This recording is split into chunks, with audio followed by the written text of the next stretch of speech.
I am utilizing the Bit Integrations plugin to establish a connection between these two platforms. Let's go to Bit Integration Dashboard. Click on Create Integration. Search for Happyform.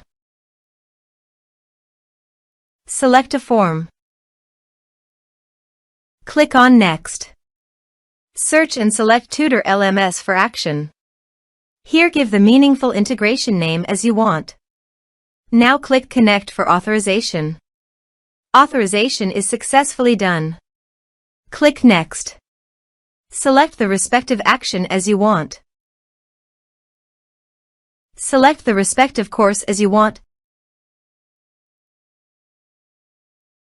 There is no user map option, so you must submit the form from the user login. Here is the conditional logic. You can use it if you want. If the condition matches, then the data will be sent. Click Next. Now save the integrations. Now go to your course page. Here I have logged in the user. Now go to your form and type some information and submit the form.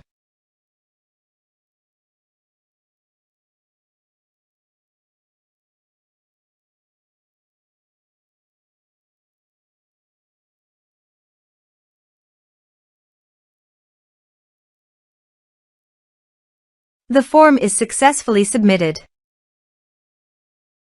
Go to the course page and check. The course is successfully enrolled. Thanks for watching.